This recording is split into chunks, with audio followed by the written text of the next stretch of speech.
Bank and the Junior Board of Directors is proud to support Faribault Community Television. Hello everybody, Happy New Year! This is the January edition of FCTV. My name is Mona Kaiser and I'm the director at Buckham West, also known as the Faribault Senior Center. After a little bit, I'll tell you more about what's happening at Buckham West.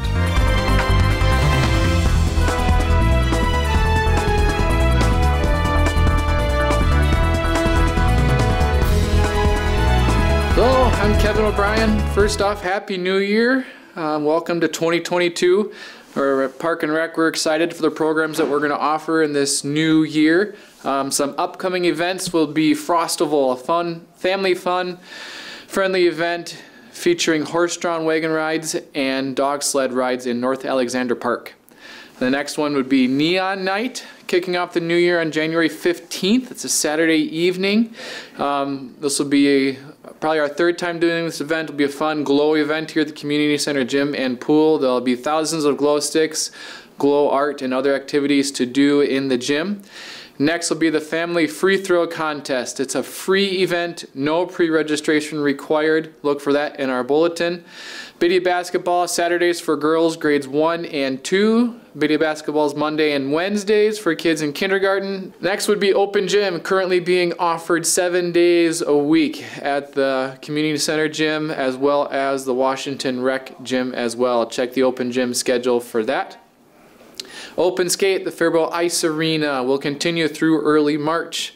Adult Volleyball session number 2 to begin in January. Spots still remain available for the co-rec, women's, and men's leagues.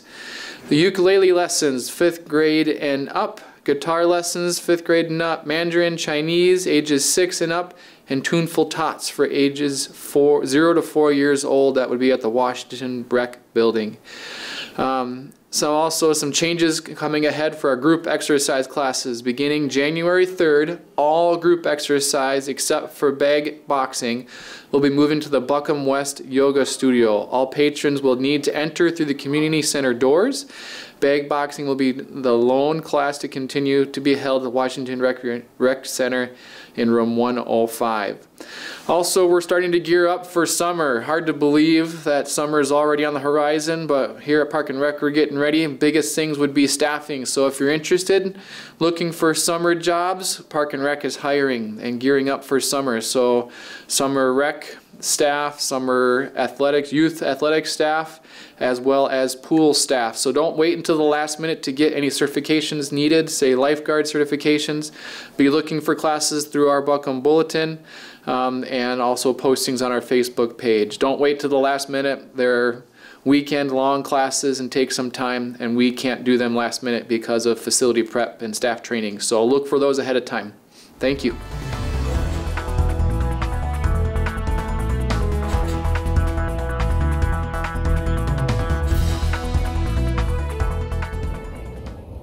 Hi guys, it's Brittany from Riverbend Nature Center.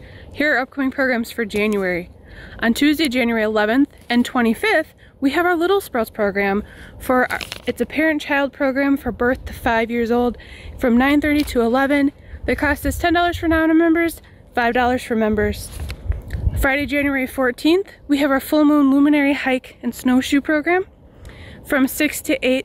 The cost is $10 for members, $15 for members if you'd like to rent snowshoes from Riverbend, $15 for non-members, and $20 for non-members with rentals of snowshoes from Riverbend. We do have a limited amount of snowshoes available, so please pre-register if you plan on renting snowshoes from Riverbend. Otherwise, you are welcome to hike or bring your own snowshoes. Monday, January 17th is our Schools Out Adventure Day.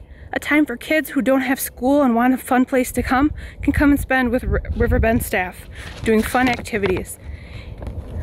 The hours are 9 to 3:30. It is pay what you can, even if it is zero. That's okay. And it's made possible through the Riverbend Scholarship Foundation as well as the Henkel Foundation. Wednesday, January 19th, we have our Lunch and Learn from 12 to 1:30.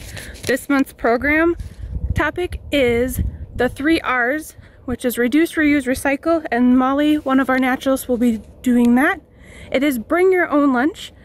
The cost is $10 for non-members and $5 for members.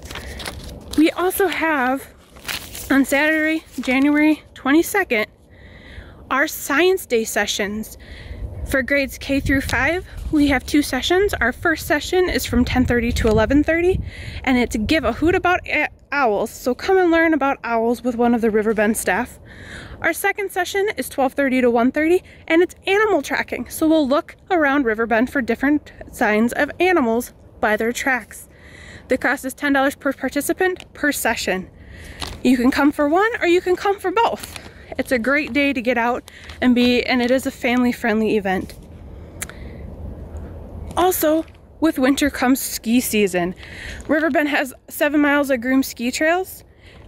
However, if you do come and ski, you have to have a Minnesota ski pass if you are over the age of 16. And if you are not skiing, you are welcome to come use our trails. Just please be respectful of the set tracks and not walk on them. Hope to see you out here this January. Have a safe and happy New Year.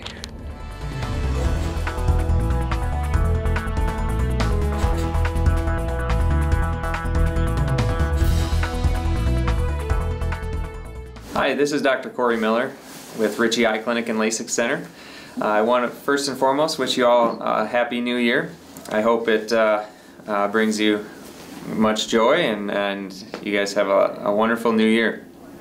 Today I want to talk about another topic or another condition that I see frequently in the clinic, and it's macular degeneration. I imagine all of you have heard about macular degeneration, but you might not really know what that means. So let's take kind of a step back and talk about what that means, and then we can go into talking about how that's treated and the different options available for that. So macular degeneration. I think the first thing to talk about is, what is the macula? The macula is kind of the center of our vision in our retina. So I'll show you a little picture. So this is a model of the eye, and this is looking at from a cross section of it. This would be the front part of the eye, the cornea, and back here is where the retina is. So the retina is in the back of the eye, and much of the retina we don't need for our vision. Now the center of the vision is the area that we call the macula, and that macula area is responsible for a lot of our visual needs. And so macular degeneration is a disease that causes damage to that area. So with macular degeneration, we tend to lose the center of our vision. Our peripheral vision tends to stay normal, but the center of the vision can be decreased, and we can lose significant vision. Most of macular degeneration occurs as we age. That's why it's called age-related macular degeneration. It's much more common in people who are greater than 50 years old and even greater than 75 years old. And why it happens, nobody fully knows. There's a lot of research that's done to try and determine everything that goes into causing this disease and finding out ways to treat it. But it's not fully understood at this point. There is some known things. Obviously, age. People who smoke, like tobacco, have a higher risk of vision problems if they develop macular degeneration. And people whose parents, siblings have macular degeneration, they're at a higher risk of developing it too. So there is some genetic component to this. Macular degeneration is a spectrum of disease. So we first start seeing some signs of it usually in 50, 60-year-olds, where we see these deposits that are called drusen. Basically, they're little yellow deposits or round discolorations of that macula in the retina. And that lets us know that maybe there's some development of macular degeneration going on. And that can progress to having more of those.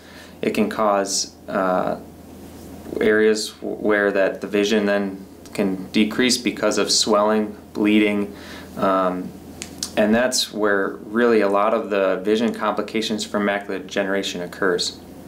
So People may talk, you may hear about dry macular degeneration or wet macular degeneration. The dry form, there's no treatment for, that at least from a procedural standpoint. But we do recommend for anyone with macular degeneration to take eye vitamins. And those eye vitamins have a special formulation that are called AREDS 2. And there's a number of different companies that sell those, but those vitamins are a combination of antioxidants and minerals, and that can help slow the progression of macular degeneration. It's really the only thing out there to try and slow this disease. Otherwise, there's no other prescription medications that can do that. When macular degeneration turns to the wet kind, and that wet just refers to either bleeding or swelling of the retina, that's the kind that does the most damage and can lead even to visual compromise, quite significant. When that happens, we do oftentimes injections of medicine to try and get rid of that swelling. And so I want to talk to you a little bit about what an eye injection entails, because most people, when they hear about getting an injection into their eye, they get quite scared, and understandably so, because nobody wants to have an injection or a needle going towards their eye. But most people, even after they have this done, tell me the fear of it is a lot worse than what it actually is. So I want to help kind of ease those fears and let you know a little bit more. So if you or you know somebody who's going to be getting an injection, might be a little bit less nervous about it. So going back to this eye model here, the injection is medicine that goes into this area, kind of sitting in front of the retina. What we do is, through a combination of either drops, gels, or an injection of numbing medicine, we numb the eye. So people, when we do the actual injection, don't feel much of it. Oftentimes they may feel a weird sensation. Sometimes there's a slight little poke or burning, but it's very quick and it goes away quickly. So we numb up the whole surface of the eye. What we do is put a drop of it's betadine, so it disinfects everything to try and decrease the risk of infection. Then once the eye is all prepped and numb, then I do the injection. The injection goes in the white part of the eye, and then the medicine is injected into the back. People notice that they see things floating around, or they see the medicine or little bubbles floating around after the injection. That tends to go away with time. And that first few hours after we do the injection, the eye's a little bit irritated and the vision is a little bit more blurry than normal. But that all gets better with time. Oftentimes people will notice too that on the white part of their eye, there's a little spot of blood or some redness there. That's pretty common too, and it's just from the needle going into the eye, and not really anything to worry about. The whole process of the injection only takes a few minutes, and people tolerate it very well. We have people who have many injections over the course of months, and it can help improve the vision and get rid of that swelling that happens from the macular degeneration. Now the injections, they help really well, but they do not stop the disease process. And so there's still research going on trying to figure out new medications that can stop the disease process, as well as maybe even improve the damage that's already been done. So there are things coming on the horizon that as soon as something comes up, we'll be able to take care of, and we'll be able to implement those here too at Ritchie Eye Clinic. So if you have any questions or concerns about whether you might have macular degeneration, feel free to make an appointment with us, and we'd be happy to take care of you and take a look. Thanks and Happy New Year.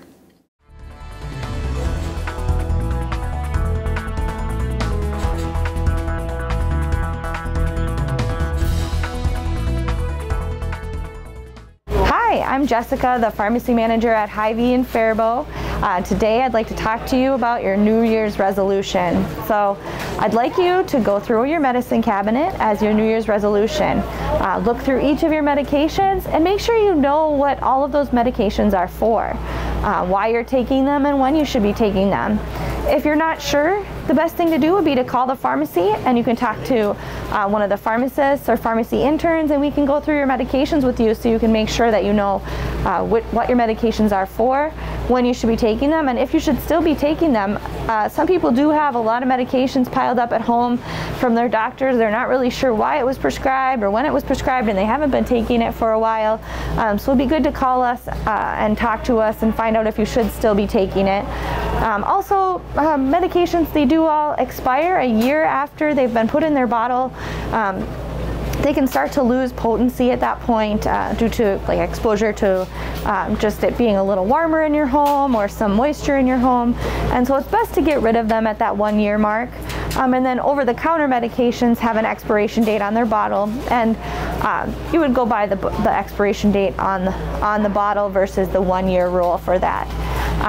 So if you find a bunch of medications that you're not supposed to be taking anymore or that are expired, it's best to try to dispose of them. And that can be a really hard thing to do, and there's a lot of different people like, oh, should I put coffee grounds in them and throw them in my trash? And that's really not the best way to dispose of them. The best way is to take your name off of the bottle, but leave the drug name on the bottle. And then at Hy-Vee, right outside the pharmacy, we have this green box. And it has directions on it of what things we can and can't take. We can't take needles, we can't take inhalers or liquids, but all of your extra pills that you have at home that you don't need anymore and aren't taking or are expired can go in this green box. So once you have your name removed, you can bring those in. You'll just open this up and drop them right in our drop box. And the pharmacy does not have to be open for you to do that. It is outside of our gate. So if you have those extra medications at home, you can stop by anytime and get rid of them. So again, make it your New Year's resolution to get to know your medications and clean out your medicine cabinet to get rid of the ones you don't need anymore. Happy New Year.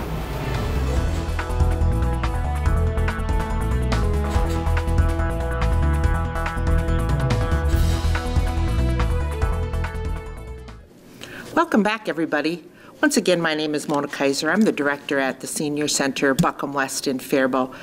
One of the new programs that we're bringing to Faribault in 2022 is Neighbors Helping Neighbors. Neighbors Helping Neighbors is a nonprofit organization that has services available to Rice County residents, and their goal is to keep people living in their own home for as long as possible. What they will do is they will find volunteers that will also help you to do the chores that you might not be able to do any longer. For example, if housekeeping is a difficult task for you, they can help find housekeepers. Snow removal, lawn work, driving, if you need to help getting transportation to the grocery store or to a doctor appointment, you certainly can have somebody help you with that. The goal is, of course, to keep you in your home as long as possible, and if they can find a match for you, we certainly want to do that. Neighbors Helping Neighbors has an office at Buckham West now. In fact, they have a new staff person that many people are familiar with in Rice County, and that's Ann Pliskanko. Ann Pliskanko was the director here at the Senior Center years ago, and now is working for Neighbors Helping Neighbors. She's a familiar face, and many people will know her and recognize her. So please call Buckham West and ask for Ann Pliskanko and the Neighbors Helping Neighbors program, and we'll make that connection happen for you. Another thing that Buckham West is going to be doing in 2022 is the expansion of our Senior Learning Network. Buckham West has state-of-the-art technology, and we have weekly programs starting at 1 o'clock every Tuesday where you can listen to a lecture or see a speaker from a national park or a presidential museum. if you're interested in doing some learning and seeing some different speakers and some different programs, you can sign up for these programs by calling Buckham West at 332-7357.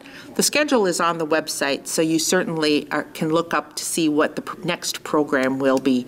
These programs are open to the public. You do not have to be a member to take advantage. Last of all, I'd like to just let people know that if you are looking for something to keep yourself busy during the winter months, we have a lot of different games, card games, and activities that are available. If you're a 500 card player, if you play bridge, if you play cribbage or mahjong, why don't you think about coming and joining other people with those same interests? We have those games available every week, and again, you do not have to, there's no cost to it, and we do encourage membership in order to participate.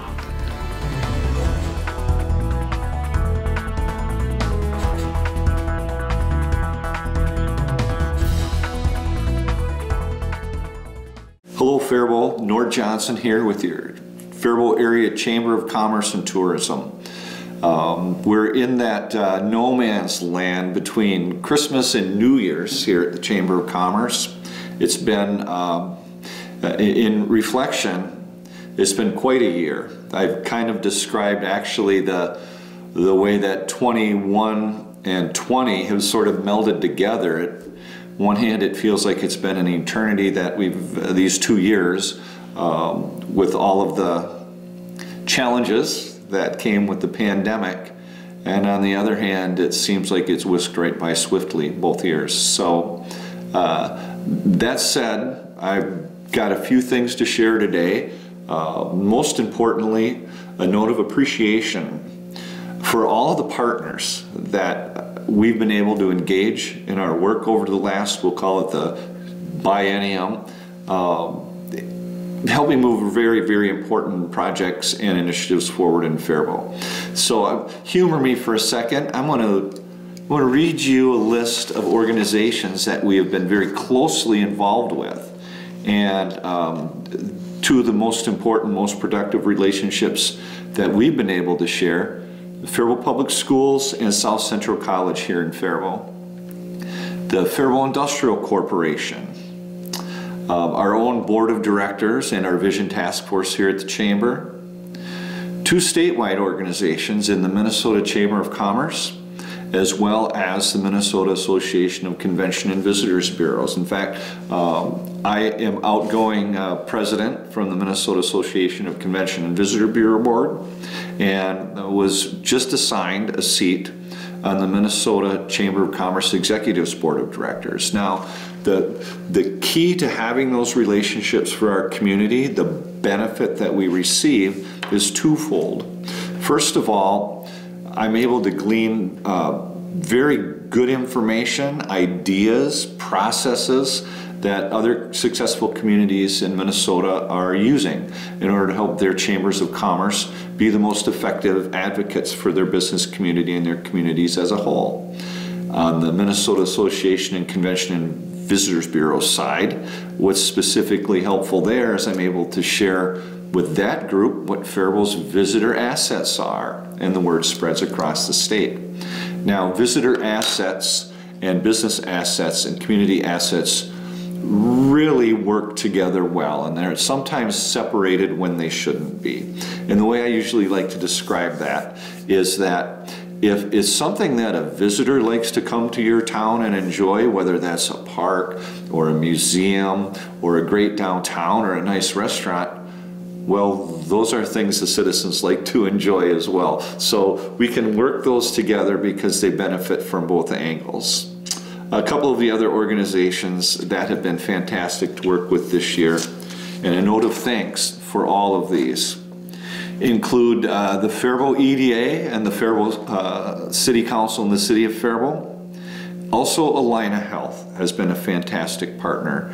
So along with our ambassadors and 507 Connect committees and all of our different event committees, we have been blessed to work with a number of different people that have a number of different positive aspects that they bring to our work here at the Chamber. It's been pretty fantastic. We're really proud to be a part of that network of organizations, and especially the leaders in their teams. It gets personal in a very good way when you're able to bring a fantastic idea for our community and for our businesses and our citizens to fruition, working with the awesome partners that I've described. The leaders and their teams have been amazing, and we're blessed to be at the same table with many of them. Another note of appreciation, and not just because I got this fantastic little mug for Christmas, I need to express appreciation for my rock star co-workers here at the Chamber.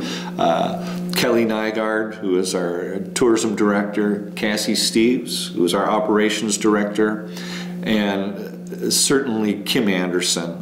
Many of you know Kim. She's tried to retire, hasn't quite gotten that done. She continues to help us on special projects, and she spearheads our Faribault's Future program here. She's also taken on another role in Faribault as director of the Faribault Foundation. Kim has been an asset for this community for so long. We're certainly blessed that she continues to grace us with her expertise and presence here at the office.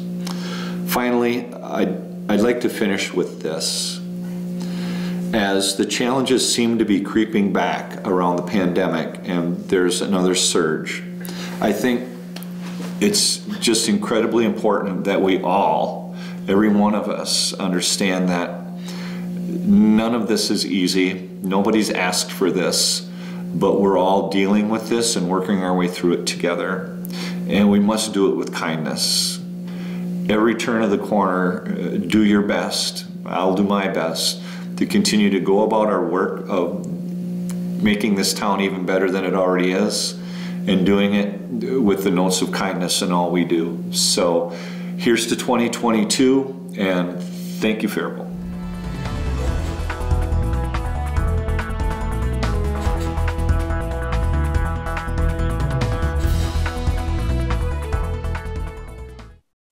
Hey everyone, it's me, Miss Denny, your favorite children's librarian. Thanks for joining me. Happy New Year. It's January 2022. I can hardly believe it.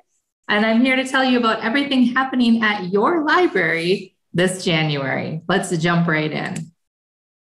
Our 5-minute bedtime stories will continue in January. Those take place Tuesday nights at 7 o'clock. You can find me on the library's Facebook page or YouTube page reading a short bedtime story. And if you can't join me exactly at 7, no worries. Those videos will also be saved and recorded so you can watch them whenever you like. Just look for the playlist 5-minute bedtime stories.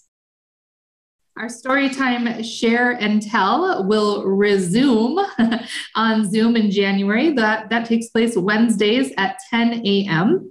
It is a lot of fun. It's meant for ages from birth through age 6 with an actively participating adult caregiver. And we share stories and songs, and we have so much fun. We'd love to have you join us. And if you'd like to, just send me an email or call the library, and I'll make sure you get the Zoom link for those.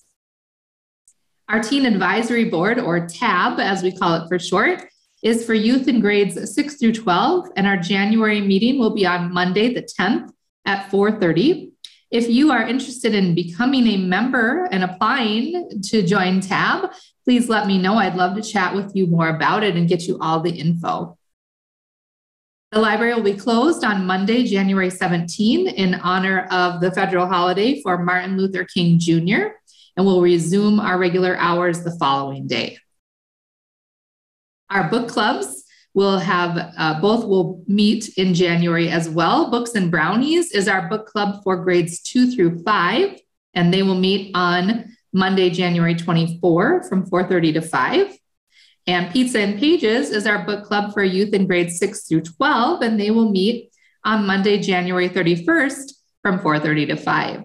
Registration is required for both clubs. It is super important that I know you're coming so I can prepare properly. And we also want to keep it not too big. You know, a book club is meant to foster some community. So We want to keep the numbers a little bit smaller so that we can still have that.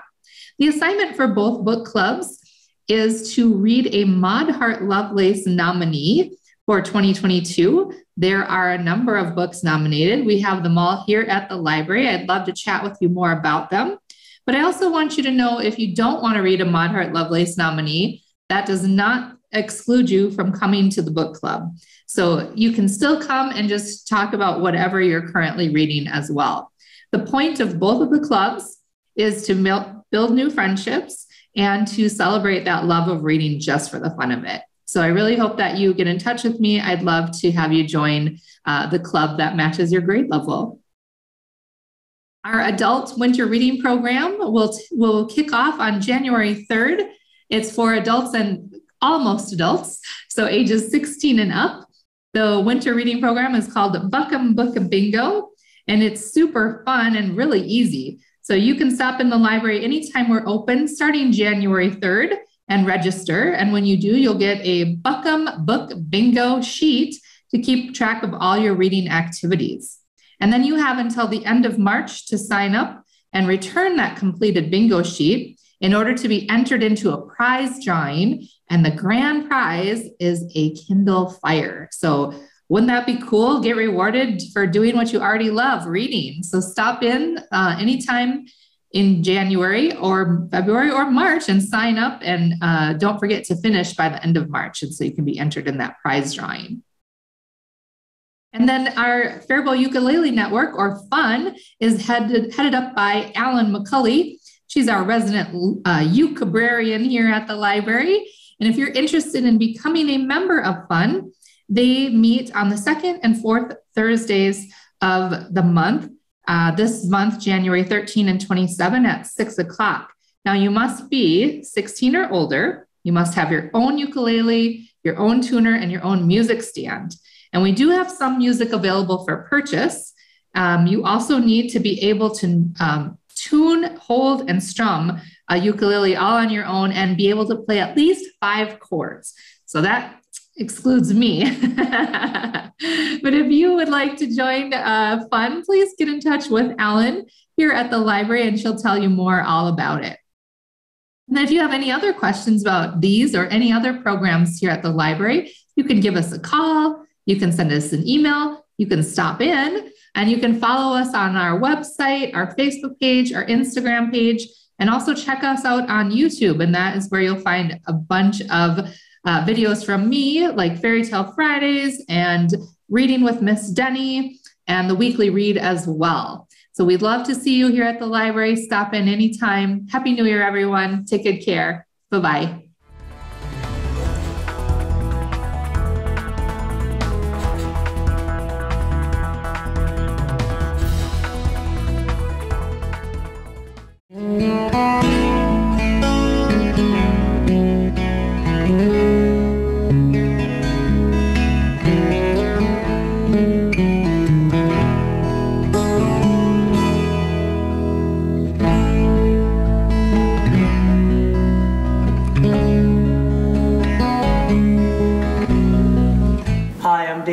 From the Rice County Historical Society.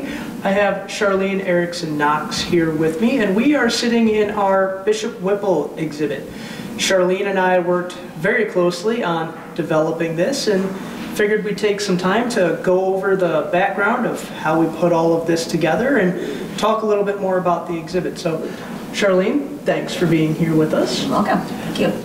One of the first things I think I should ask is, how did you get involved with helping us with this exhibit?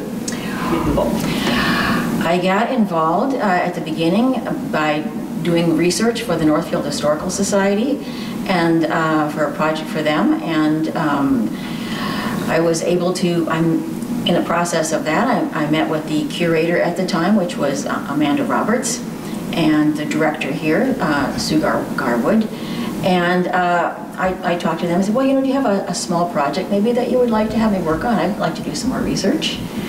And so I came over, and Amanda thought, wow, you know, we've really wanted to do this project on Bishop Whipple for some time. Would you like to work on that? And it really captured my imagination. larger than life figure in the 19th century, and we went from there. We thought it was going to be a much smaller project. As it turned out, there's a lot of information on Bishop Whipple, and one reason or another, it took us almost at least 3 years to actually get through this project through unavoidable delays or whatever. Sure. And we are now where we are at with the help of Dave, who took over from Amanda. And as he said, we've been working closely together to finish this project. So that's how I got involved. Wonderful. Like Charlene said, there are many different resources to talk about Bishop Whipple, more than I think I even realized. What are some of the resources that we used in doing research for this?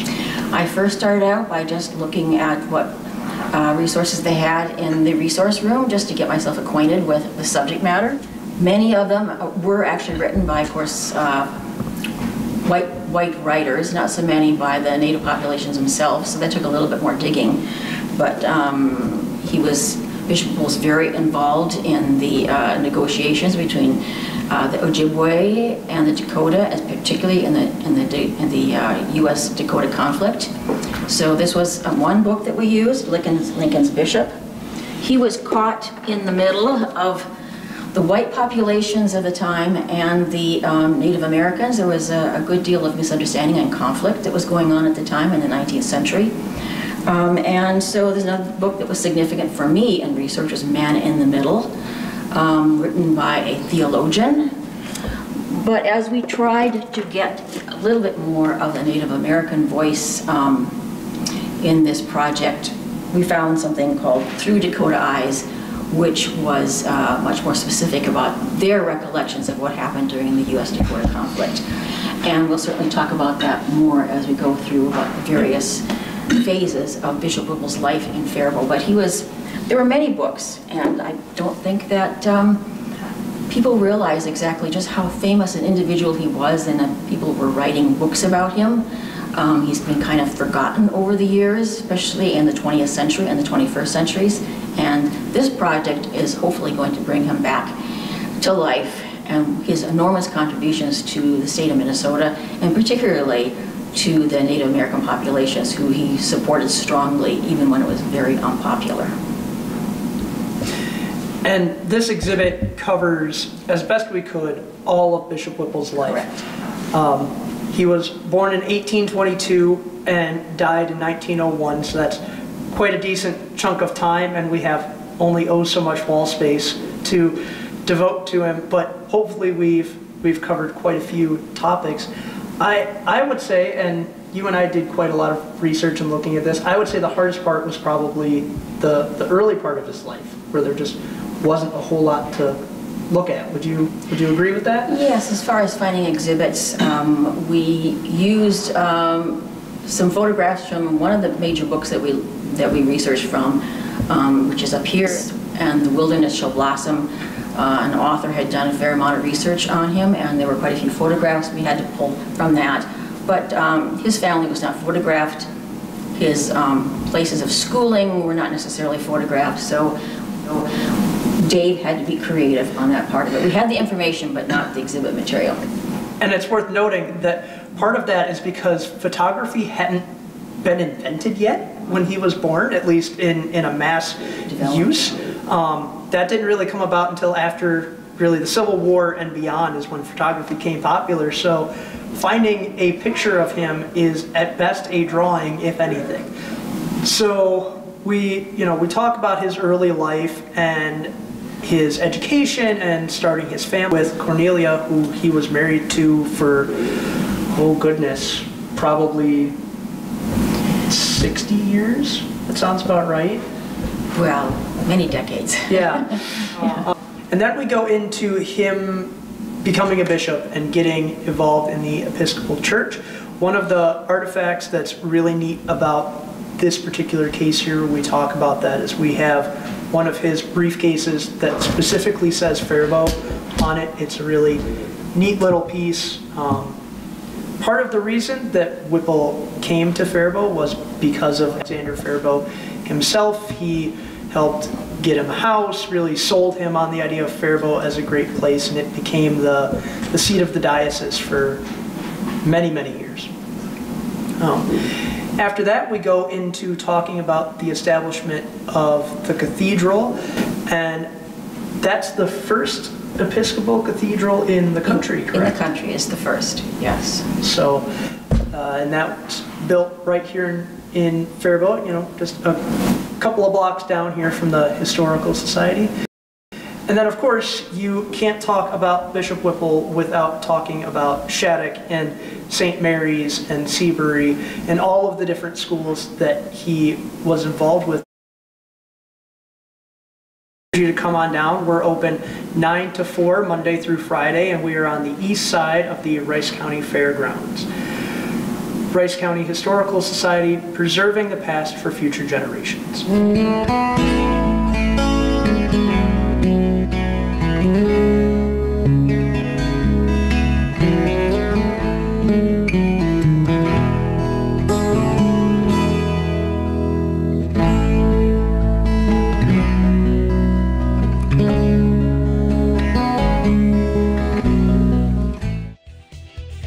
First United Bank and the Junior Board of Directors is proud to support Faribault Community Television. So that's it for this month's edition of FCTV News. Thank you for watching it today. I hope you'll come and see us at Buckham West sometime soon. We're located at 19 Division Street, attached to the community center and also the library. You'll find our new building. Membership is encouraged. It's only $40, and it's for those people that are 50 plus. So I hope to see you soon. Come and see us again. Happy New Year.